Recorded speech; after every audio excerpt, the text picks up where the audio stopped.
Muling iniangat ng World Bank ang credit rating ng Pilipinas at kinilala ang mga ipinatutupad na fiscal reforms na siyang nagpapatatag ng ekonomiya ng bansa.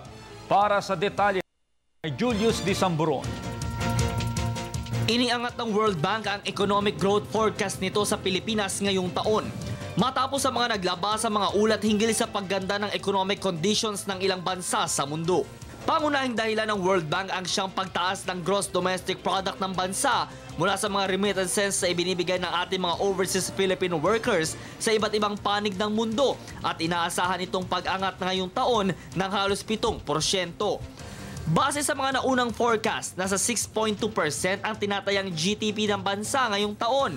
Dahil sa patuloy na pagganda ng ating ekonomiya, tinitignan ngayon ng World Bank na mula 6.4 ay aangat pa ito ng 6.7% sa susunod na taon. At posibleng pagdating ng taong 2015, papalo ang ating GDP sa 6.8%. Mas mataas ang mga datos pang ekonomiyang ito kaysa sa mga bansang Indonesia, Malaysia, Thailand at Vietnam. Bagamat inilabas nito ang siyang pag-angat ng ekonomiya ng bansa, tila isang malaking epekto naman para sa pandaigdigang ekonomiya ang inaasahang pagbaba o walang katatagang ekonomiya ng rehiyon sa Pasipiko at Silangang Asya. Mula sa 7.5% noong nakaraang taon, halos bumaba na ito ngayon sa 7.1%. Ito ang tuon ng APEC Business Advisory Council o ABA. Sa pinakahuli nilang ulat, nakapaloob ang kanilang pagkabahala sa hindi mapapanatiling financial market sa Asia-Pacific region. Marami pa nilang dapat gawin katulad ng pagpapatuloy sa mga pinasimulang multi-year commitment para sa pagtatayo ng mga major infrastructure projects at tinatawag na connectivity agenda para mapalakas ang ekonomiya at mapalalim ang ugnayan ng rehiyon. Ipinanukala din ng ABAC ang pagpapatatag ng Asia-Pacific Financial Forum upang magsilbing regional platforms ito at siyang magpapatatag sa financial markets. Isa ding bibigyang pansin ang siyang kaligtasan ng mga namumuhunan hindi lamang sa aspeto ng kanilang seguridad, kundi sa mga kalakal na kanilang inilalagak.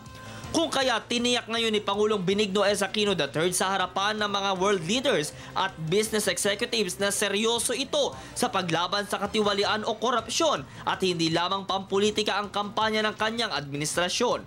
Pursigido din ani ng punong ehekutibo ang kanyang administrasyon na panagutin ang mga sangkot sa maling sistema at ginamit sa mali ang kaba ng bayan. Inihalimbawa na lamang dito ang pagsasampa ng kaso sa mga sangkot sa pork barrel at Malampaya Fund Scam gaya ni na Janet Lim Napoles at ilang mambabatas.